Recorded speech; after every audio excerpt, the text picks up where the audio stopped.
Hey everybody, how's it going? Hope you're doing okay in your part of the world today.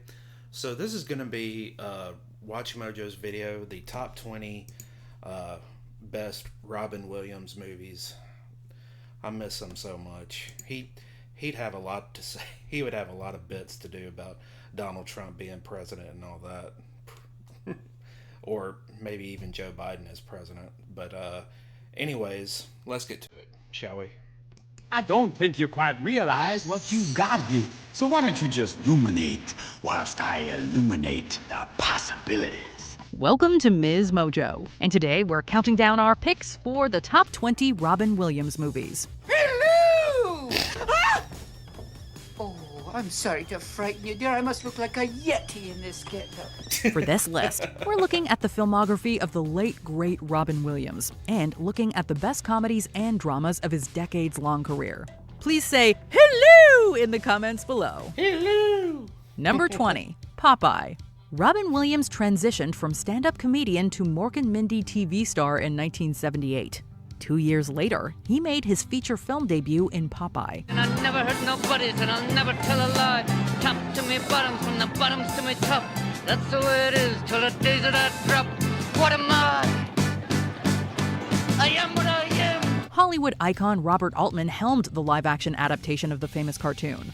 Juxtaposing musical numbers with slapstick comedy, Popeye is a rather uneven effort by Altman. But there are few actors in movie history with the comic chops of Robin Williams. One tough gazookas that hates all palookas that ain't on the up and square. Biffs 'em and buffs 'em and always outroughs 'em, and none of 'em gets nowhere. He made absolute mincemeat of the physical comedy, and the film did well at the box office, even though it wasn't a blockbuster. To this day, its decades-long home video run has made it a cult classic. Number 19, Death to Smoochie. Friends come in all sizes, take it from me. Golly gee, size never matters when you want some friendly patter from a pal who is true. Imagine if the actors on Sesame Street went to war with Barney the dinosaur. That essentially is the plot of the 2002 comedy Death to Smoochie. Williams Rainbow Randolph is a children's television star who misuses alcohol and falls from grace after taking a bribe. When he spirals and loses it all, he blames his replacement Smoochie for ruining his life. I don't think you want to hurt anyone here. Go blow yourself, Martha. Look what you've done to this place. It's all Diane Fossey. When I lived here, it was Bob Fosse. Williams is at his most hilariously deranged in this revenge comedy. Death to Smoochie's great sin is that it was probably made a decade too early. The clever, acerbic, cynical comedy that was slammed by critics at the time has become a staple of modern comedy. Number 18, Hook. Yes. What would happen if Peter Pan gave up on Neverland and decided to grow up? Well, you might end up with Robin Williams as the portrayal of his grown-up self, for one. We'll take it. Steven Spielberg directs an all-star cast with Dustin Hoffman as Captain Hook and Julia Roberts as Tinkerbell. Even Glenn Close got an uncredited cameo as a bearded pirate. Yes, you made a boo-boo. I did. I did. The boo box. No, The boo box. Yeah. Williams is in his sweet spot in Hook, with fast-talking humor, physical comedy, and a ton of heart. His Peter Pan is a victim of modern adulthood. He's fallen prey to the grind at the expense of his own family and happiness. It's a sweet story about Peter rediscovering his inner child to save his son from generational trauma. Think one happy thought. You fly like me.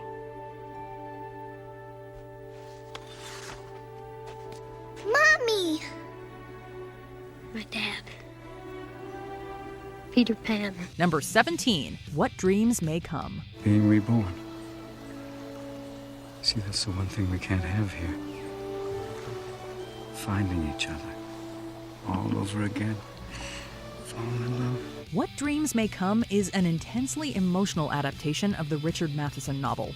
Robin Williams plays Chris Nielsen, a pediatrician who meets artist Annie Collins and falls in love. Years later, the couple lose their son and daughter in a tragic car accident. Chris, too, eventually dies in another accident. His confused spirit lingers, accidentally tormenting Annie with his presence. Eventually, Chris reaches his own personal heaven.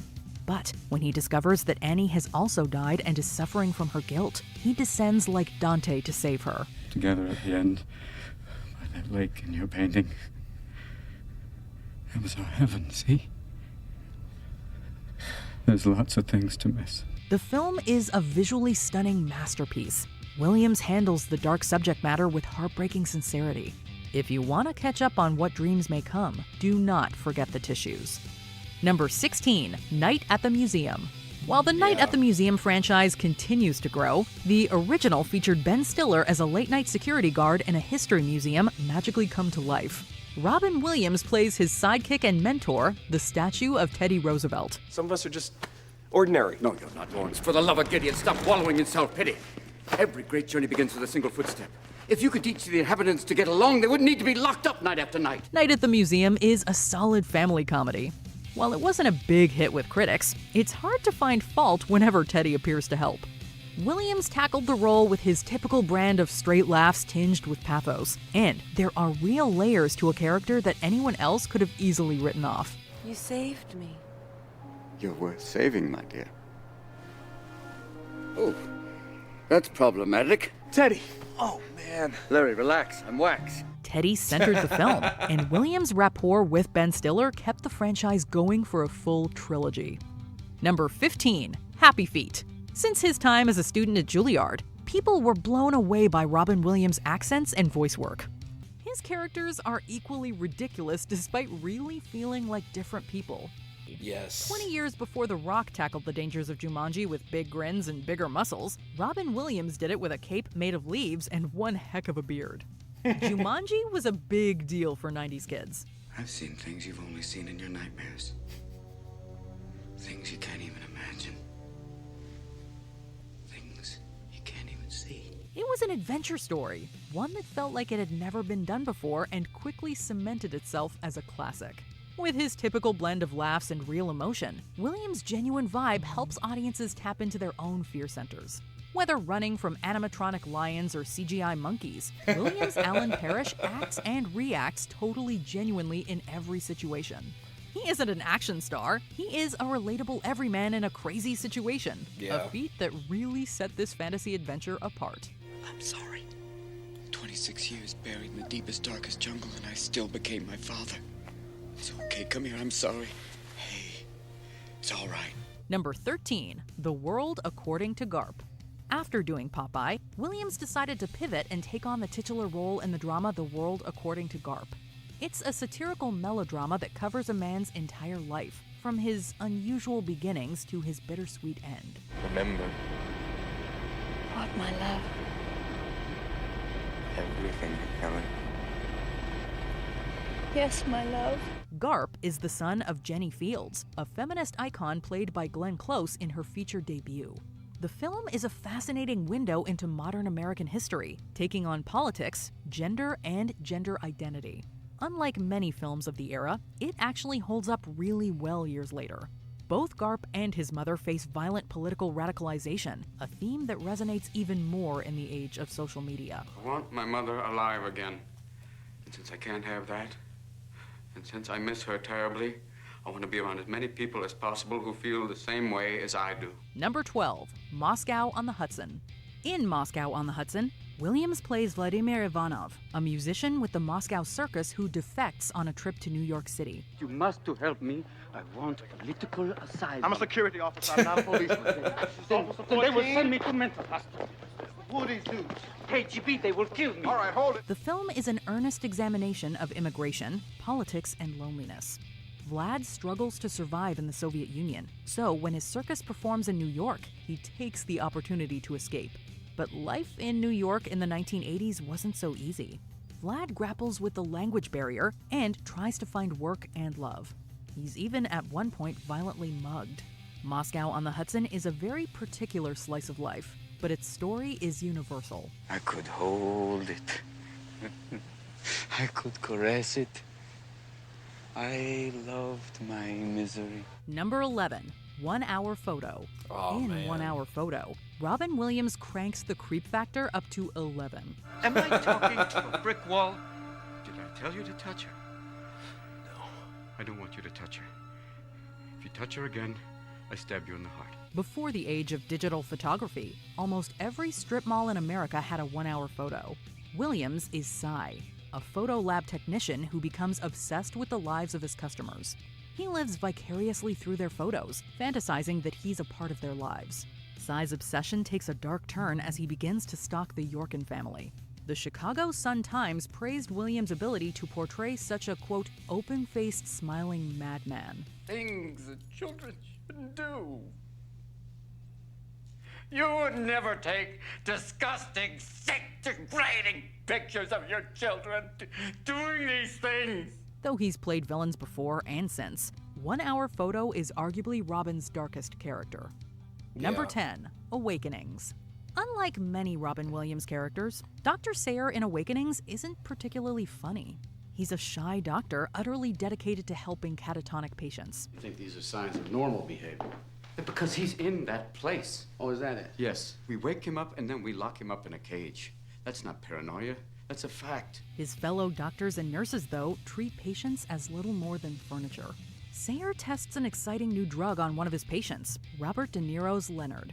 When Leonard wakes up from his catatonia, the test is expanded to other patients. The results are temporary, and each patient eventually falls back into their original state. It's a sad ending, but Sayer manages to find the silver lining. He teaches his colleagues and the audience to remember to see the humanity in everyone. With work, play, friendship, family. These are the things that matter. Number 9, World's Greatest Dad. World's Greatest Dad is a unique comedy in Robin Williams' filmography. Similar to Dear Evan Hansen, his character stumbles into fame through the death of another. When his son dies in an embarrassing accident, he stages the body and writes a note.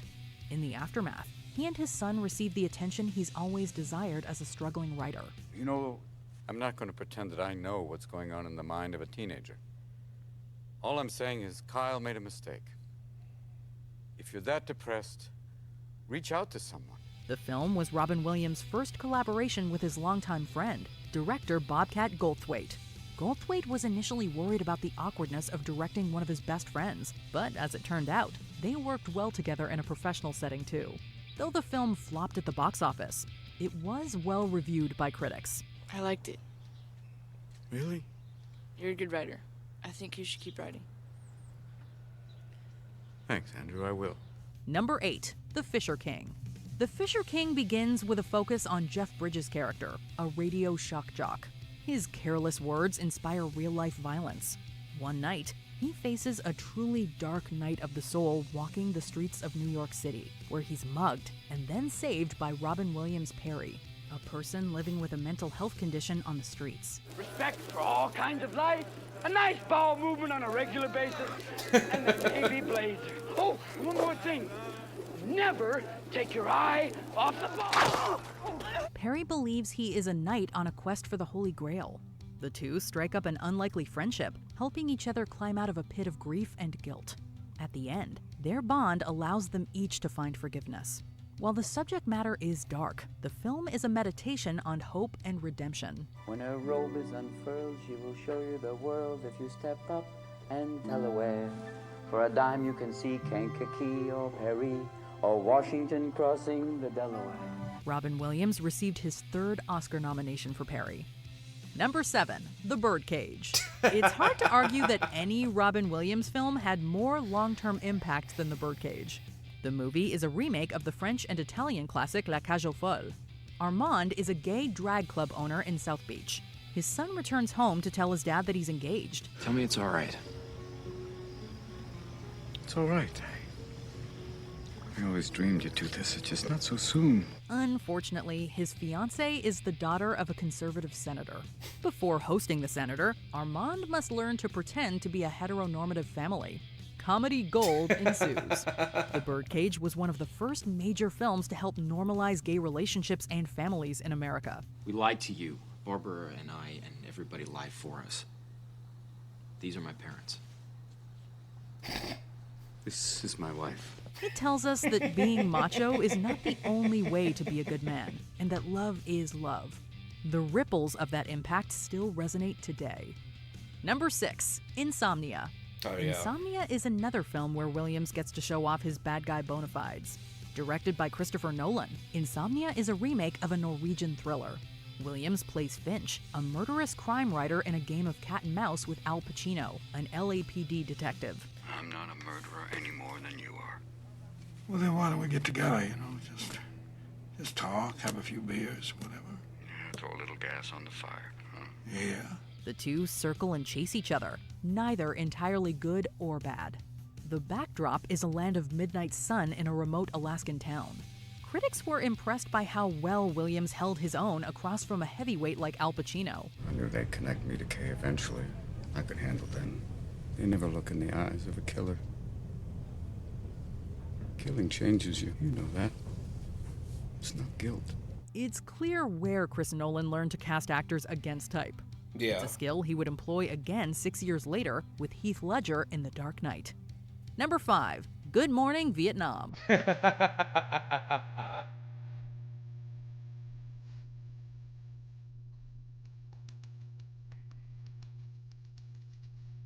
Thanks to MASH, Good Morning Vietnam found a receptive audience for an irreverent military comedy. Williams stars as Adrian Cronauer, an airman who wins over American troops as a disc jockey during the Vietnam War. Beloved by enlisted men and despised by his superiors, Cronauer makes a big splash. His superiors eventually try to get him killed by routing him through a hot zone. Good Morning Vietnam explores how to maintain personal integrity and real friendship during war. The Army knows about your brother. I have to leave the country because of my association with him. They have pictures of him. If they find him, they will shoot him. If you want to continue to have a brother, you take me to him now! Williams was universally praised and received his first ever Oscar nomination. Plus, the movie has a stellar soundtrack. Number 4, Mrs. Doubtfire. Yes. Mrs. Doubtfire is one of several of Williams' movies to get turned into hit theater adaptations. It's no wonder why. The film is classic Robin Williams. If you've been living under a rock for the past 30 years, the movie follows a down-on-his-luck voice actor desperate to reconnect with his family. Mrs. Hillard, I presume? Yes, I'm Miranda Hillard. Euphigenia Doubtfire. Yes. Won't you please come in? Using his industry connections to give him professional prosthetic makeup, Daniel Hillard manages to pose as a Scottish-ish nanny for his own children. As with many of the performer's endeavors, Mrs. Doubtfire is a comedy with real pain and conflict at its center.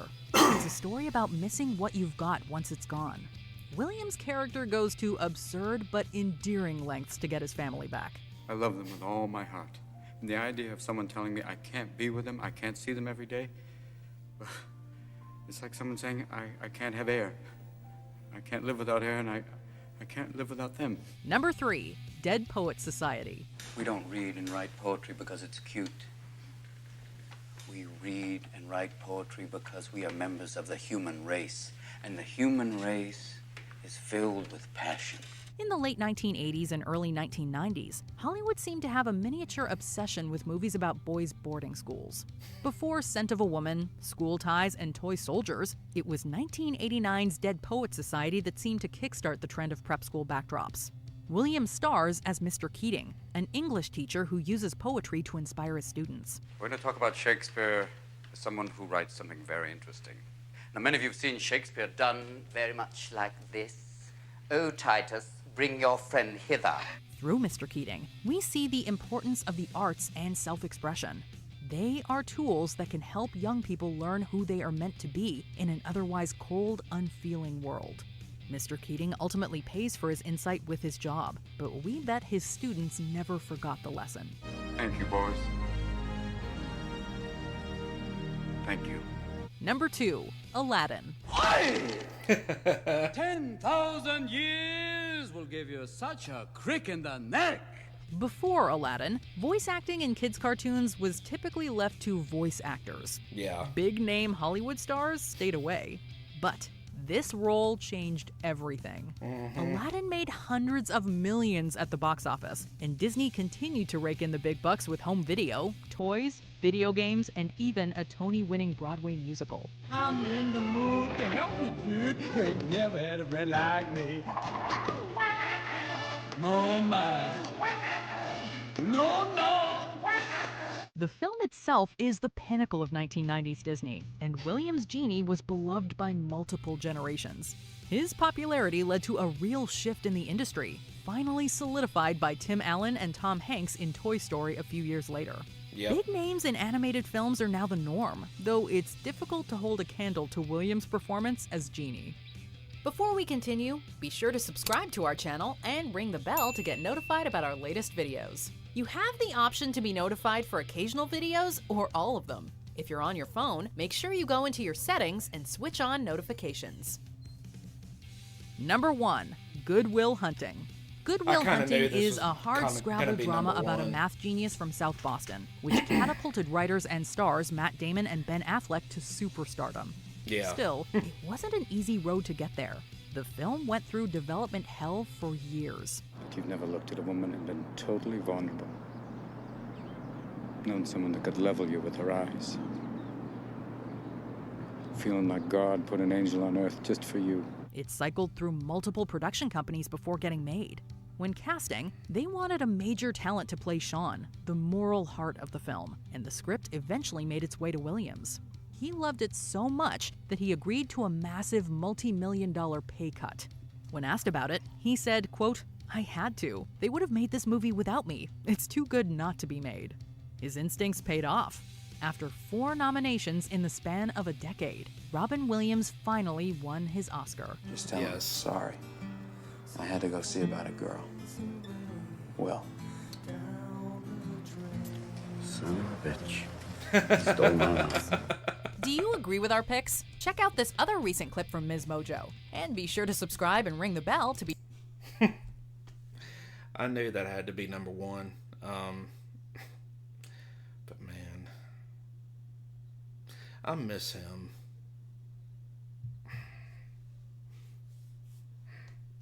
I know I said that. I may have said that at the beginning, but man. If you had a favorite Robin Williams film that was on this, that wasn't on this top 20 list, comment below what it was if you don't mind by sharing. Or if there's any Watch Mojo videos that you'd like for me to react to, comment the title of it if you don't mind by sharing. Well guys, thank you guys so much for watching. Thank you so much for loving and supporting this channel, and I encourage you to do so even more. I'm going to close this off here, but do please subscribe at the bottom for more content. Don't forget to like and share this video. Also, hit that bell below to keep up to date with my video releases and posts. Also, there's a there's a bell button. Goodness. Sorry, guys.